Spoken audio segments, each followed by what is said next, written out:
নমস্কার বন্ধুরা, শ্রাবণী রান্নাঘরে আপনাদের সবাইকে স্বাগত জানিয়ে আমি আবারও একটা রান্নার ভিডিও নিয়ে আপনাদের সামনে চলে এসেছি।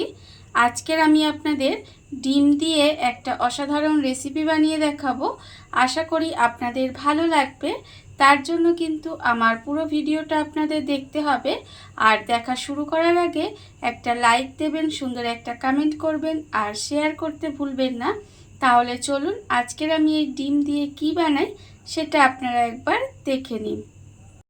রান্নাটা করার জন্য প্রথমে আমি এখানে দেখুন একটা মশলা রেডি করে নেব। তার জন্য আমি নিয়েছি এখানে মিক্সিং জারের মধ্যে আমি প্রথমে দিয়ে দেব এখানে দেখুন হাফ চামচ জিরে গুঁড়ো রেখেছি, আর রেখেছি আমি এখানে 8 কোয়া রসুন, আর আমি এখানে রেখেছি একটা শুকনো লঙ্কা।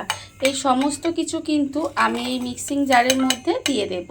আমি এখানে একটা শুকনো লঙ্কা ব্যবহার করেছি। আপনারা যতটা ঝাল খাবেন ততগুলো কিন্তু শুকনো লঙ্কা ব্যবহার করতে পারেন। এবারে আমি এর মধ্যে অল্প একটু জল দেব, দিয়ে মশলাটা রেডি করে নেব।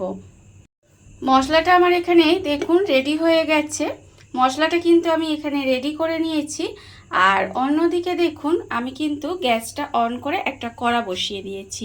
এইবারে আমি কড়ার মধ্যে দিয়েছি সর্ষের তেল। এখানে প্রায় 3 থেকে 3.5 চামচের মতো সর্ষের তেল দিয়েছি। এইবারে তেলটাকে একটু গরম হতে দেব। আর আমি প্রতিদিনের মতো আপনাদের একটা কথাই বলবো যে প্লিজ আমার ভিডিওটা আপনারা টেনে টেনে দেখবেন না, পুরো ভিডিওটা দেখুন। আশা করি আপনাদের ভালোই লাগবে। দেখুন এখানে কিন্তু প্রায় তেলটা গরম হয়ে গেছে। এইবারে আমি তেলের মধ্যে দিয়ে দেব পেঁয়াজ কুচি। এখানে কিন্তু আমার একটা বড় সাইজের পেঁয়াজ একদম সরু সরু করে কুচিয়ে নিয়েছি। সেই পেঁয়াজটা কিন্তু আমি এখানে তেলের মধ্যে দিয়ে দেব।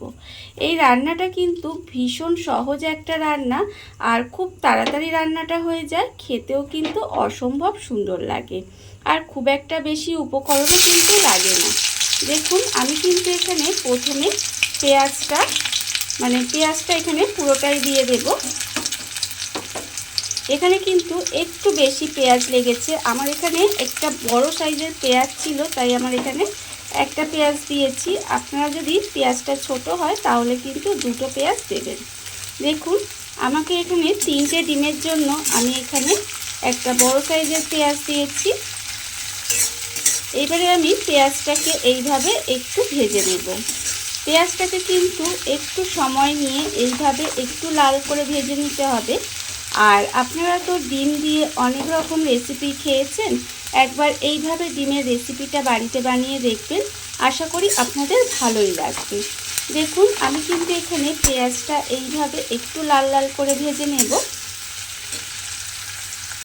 পেঁয়াজটা আমার এখানে দেখুন প্রায় ভাজা হয়ে এসেছে। পেঁয়াজটা এখানে যতক্ষণ ভাজা হচ্ছে এটা কিন্তু আমি আরেকটু লাল করে ভাজবো।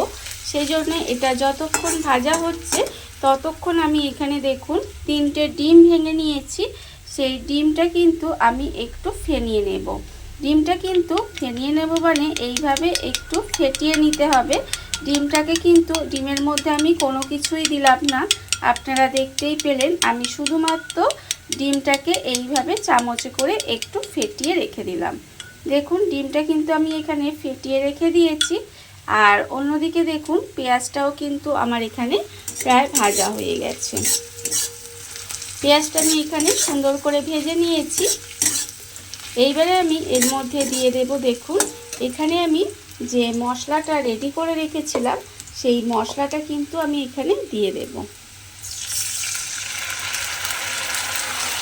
এখানে যেহেতু অল্প ডিম নিয়েছি সেই জন্য কিন্তু আমি এখানে খুব বেশি মশলা ব্যবহার করিনি, সেটা আপনারা দেখতেই পেলেন।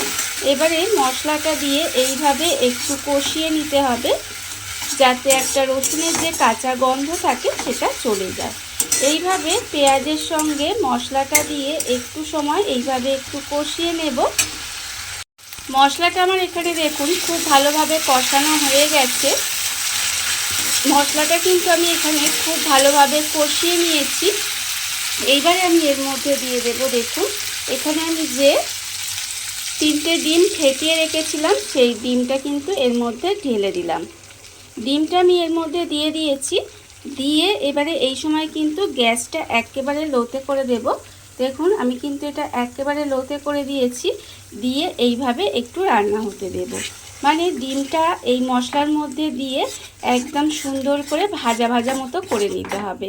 যেভাবে আমরা ডিমের ভুজিয়া রান্না করি না, ঠিক সেইভাবে এইভাবে নাড়লে দেখবেন আস্তে আস্তে কিন্তু ডিমটা একেবারে ভুজিয়ার মতো হয়ে ভাজা ভাজা হয়ে যাবে। আমি গ্যাসটা লোতে দিয়ে এইভাবেই কিন্তু ডিমটা একটু ভুজিয়া মতো বানিয়ে নেব। দেখুন এইভাবে একটু নাড়াচাড়া করলেই দেখবেন এটা কিন্তু সুন্দরভাবে রান্না হয়ে এটা ভুজিয়ার মতো হয়ে যাবে। আমি ততক্ষণ পর্যন্ত কিন্তু এইভাবে গ্যাসটা লোতে দিয়ে নাড়বো, নাড়লে দেখবেন ভুজিয়া হয়ে যাবে। আর আমি তারপরে আবারও ফিরে আসছি। গ্যাসটা লোতে দিয়ে আমি দেখুন ডিমটা কিন্তু এইভাবে একটু ভুজিয়া মতো ভেজে নিয়েছি, আপনারা দেখে বুঝতেই পাচ্ছেন। আর এই সময় কিন্তু গ্যাসটা একেবারে লোতে দিয়ে রাখবেন, দিয়ে রেখে একটু সময় ধরে এটা করবেন, দেখবেন এইভাবে আস্তে আস্তে লাল লাল করে কিন্তু ভাজা হয়ে যাবে। আর এটা একটু সময় নিয়ে এইভাবে একটু লাল করে ভেজে নিতে হবে। আমার কিন্তু এখানে ভাজা হয়ে গেছে। এইবারে আমি এর মধ্যে দিয়ে দেব, দেখুন এখানে আমি রেখেছি আন্দাজ মতো নুন, আছে হাফ চামচ হলুদের গুঁড়ো, আর অল্প সামান্য একটু চিনি। এবারে আমি এই সমস্তগুলো এর মধ্যে দিয়ে দিলাম, দিয়ে খুব ভালোভাবে একটু মিশিয়ে নেব। এইভাবে কিন্তু খুব ভালোভাবে একটু সময় মিশিয়ে নিতে হবে। দেখুন আমি কিন্তু এইভাবে একটু মিশিয়ে রান্না করে নিচ্ছি। 1 থেকে 2 মিনিট মতো এইভাবে একটু রান্না করে নেব। সমস্ত কিছু দিয়ে দেখুন আমি কিন্তু এইভাবে একটু সময় রান্না করে নিয়েছি। এইবারে আমি এর মধ্যে দিয়ে দেব কিন্তু যে মিক্সিটা আমি মশলা বানিয়েছিলাম, সেই মিক্সিটা ধুয়ে অল্প সামান্য একটু জল দিলাম। খুব বেশি জল কিন্তু আমি এখানে দিলাম না, দেখুন খুব অল্প পরিমাণে একটু জল দিলাম, দিয়ে এইভাবে গ্যাসটা লোতে দিয়ে একটু সময় রান্না হতে দেব। খুব বেশি সময় এটা রান্না করতে লাগে না, আমি আগেই বলেছি। দেখুন এইভাবে কিন্তু একটু সময় রান্না করলেই হয়ে যাবে। যেহেতু গুঁড়ো মশলাগুলো দিয়েছি সেই জন্য কিন্তু একটু অল্প পরিমাণে জল দিলাম। দেখুন দিয়ে এইভাবে একটু রান্না হতে দিতে হবে। গ্যাসটা লোতে দিয়ে আমি দেখুন এইভাবে কিন্তু একটু সময় রান্না হতে দিয়েছিলাম। রান্না কিন্তু আমার এখানে প্রায় হয়েই গেছে, দেখতেই পাচ্ছেন যে রান্না কিন্তু একেবারে রেডি। এইবারে আমি গ্যাসটা অফ করে দেব। অফ করে দিয়ে আমি এর মধ্যে দিয়ে দেব, দেখুন অল্প সামান্য একটু গন্ধরাজ লেবুর রস দেব। গ্যাসটা কিন্তু এই সময় অফ করে দিতে হবে।